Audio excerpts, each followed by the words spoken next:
Nah itu yang kayak mungkin anak-anak muda wah dapat nih kerennya gitu. Nah tapi juga sayangnya teman-teman yang lain tidak menemukan kayak yang punya karya nih ya, punya karya tidak menemukan tempat gimana nih saya bisa membagikan karya saya gitu. Jadi bukan yang didengar bukan karya-karya yang udah berada di puncak atas itu. Dan Destri adalah koordinator Natuna Sastra sebagai wadah itu. Iya bisa dibilang gitu, bisa dibilang karena dari keresahan itu. Ya karena dari keresahan kayak aku di Natuna.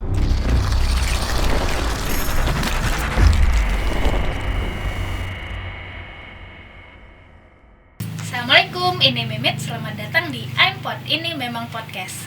Terima kasih buat teman-teman yang selalu mampir ke sini. Dan hari ini Mimit lagi sama Bang Destri. Selamat datang Bang Destri di iPod. Oke, thank you udah diundang ke iPod. Ya, gimana jadi nggak usah panggil Bang. Iya. Soalnya masih kan di bawah. Kita udah terbiasa. Iya. Panggilnya Mimit aja ini. Iya, Destri boleh. Mimit dan Destri. Boleh. Lebih akrab ya. Iya, boleh. Gimana nih kabarnya? Alhamdulillah sekarang sehat-sehat aja. Iya. Lagi pusing sama UAS, mikirin deadline, tugas segala macamnya, mikirin tulisan online dong. Iya, kuliah online, mikirin tulisan-tulisan yang masih terbengkalai. Itulah kabar di bulan-bulan ini gitu. Oke. Ditambah musim dingin ini, jadi tugasnya memang di rumah aja jadinya ya. Jadi lebih fokus nggak? Iya, lebih fokus dengan hujan ditemani kayak suasana hati yang sendu gitu. Yesus, ini ya puitis ya Bang. Puitis kalau sama sastrawan ya gitu, lebih puitis gitu bahasanya. Jangan lapar. Iya. Bang Destri ini kegiatannya berarti masih kuliah? Jangan Bang dong. Hah? Jangan Bang. Oh iya, Destri berarti kegiatannya sekarang kuliah ya? Iya, kuliah. Selain kuliah, kegiatan sehari-hari yang lainnya? Biasanya kalau sebelum ataupun sesudah kuliah nyarung buah. Iya, nyarung buah jambu, buah pelam, atau enggak nyapu. Habis itu kadang nyuci piring, masak nasi goreng pagi-pagi kalau ada sisa gitu. Iya, alhamdulillah. Kayak gitulah kegiatannya. Atau enggak kegiatan lain ya nulis seperti biasa, ngelanjutin tulisan yang masih terbengkalai itu, ngerjain tugas. Tapi itu jadi prioritas yang keberapa gitu ya.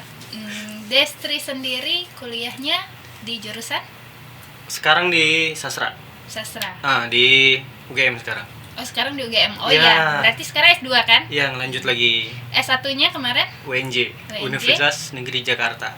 Pendidikan? Enggak, Sastra murni. Jadi enggak ada merasa cocok sebagai seorang pendidik gitu. Jadi maksudnya ke sastra aja.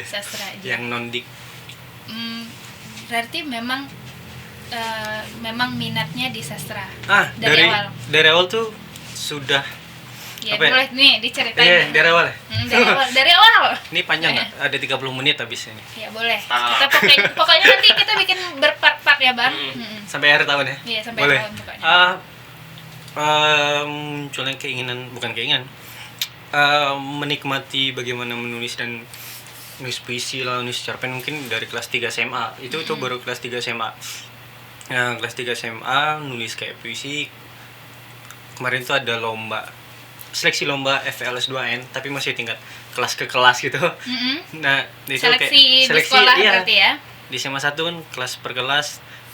Pas nulis merasa udah keren. Tahu-tahu nyata paling jelek. Soalnya paling jelek.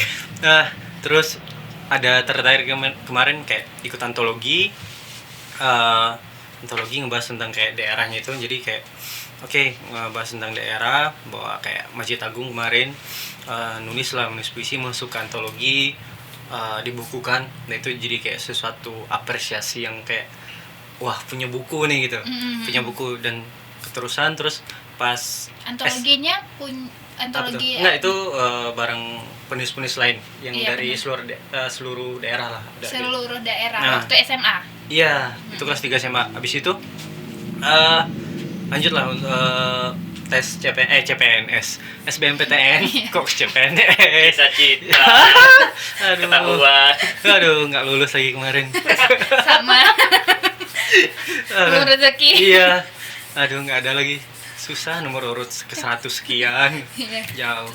Terus antologi, ke antologinya dulu. Antologi yang waktu SMA itu judul antologinya? Aduh. Lupa. Aduh.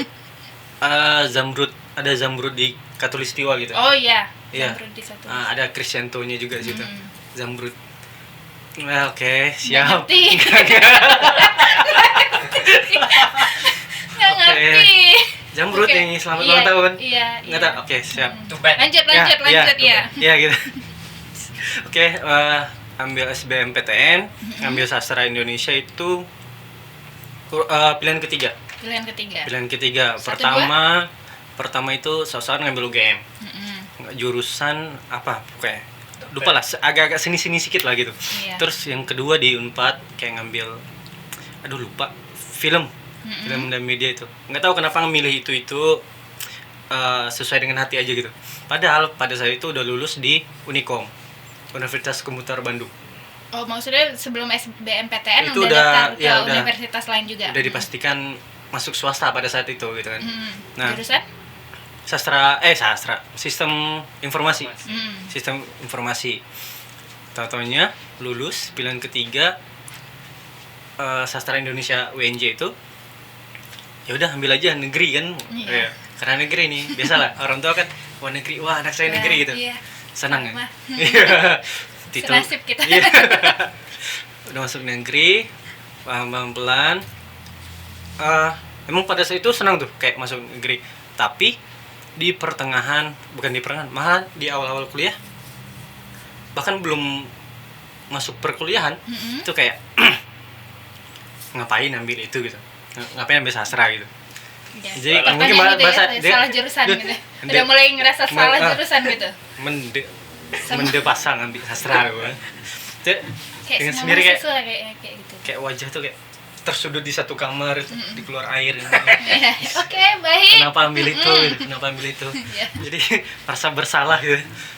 Tapi pada akhirnya lambat laun kayak semakin diyakinkan kayak menemukan karya-karya penulis Natuna kayak B.M. Samsudin yang namanya sudah nasional, sudah di tingkat nasional udah terkenal gitu. Terus ketemu lagi dengan beberapa penulis kayak Abdul Qadir Ibrahim, Pak Samsul Hilal. Terus semakin ketemu nama-nama itu, terus sembari juga belajar nulis, puisi, cerpen, dan semakin kayak asik ternyata ya gitu. Asik ternyata. Dan di situ semakin kayak optimis bisa menunjukkan ke orang-orang ini aku dengan caraku untuk berkarya gitu. Di awal-awal ngerasa kalau kayaknya nggak sesuai nih sama diri sendiri waktu ngambil sastra. Itu kenapa ya? Bukan nggak sesuai sama diri ini merasa sesuai gitu. Cuma orang-orang di sekitar kayak ngapain ambil sastra, ambil pendidikan aja. Kuliahnya nanti dapat kerja nanti nggak jelas kerjanya apa gitu. Biasalah gitu kan. Orang tua ataupun teman-teman mengharapkan kasih sayangnya kayak gitu bentuk kasih sayangnya. Padahal ngejek ujung-ujungnya. Kayak gitu. Terus berarti bukan dari diri sendiri, maksudnya itu datangnya dari luar. Cuma memang ada kayak bikin down pada saat itu. Tapi teryakinkan sama hal tadi gitu. Karena lingkungan dan mereka kayak gini loh enaknya di sastra gitu. Ibarat katanya kayak gitu. Di situ loh kayak belajar teater, belajar kayak baca puisi, nulis dan segala macamnya, yang nongkrong sampai tengah malam ngebahas karya. Dari situ lah menemukan gini asiknya. Dan dari proses belajar tadi yang menemukan ternyata asik nih. Iya itu.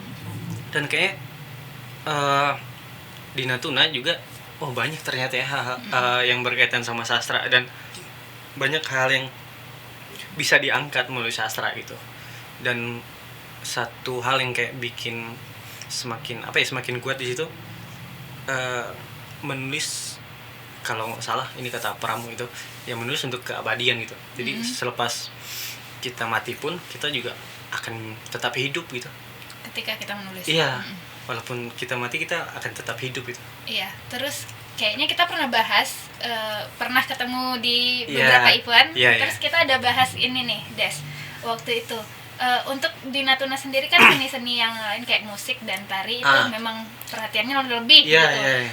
Sementara buat nulis sendiri atau sastra sendiri tuh kayak belum gimana gitu. Emang nggak ada. Iya kan? Emang itu ada, perlu ya. kita bahas. Boleh dong dibahas lagi di sini. Boleh.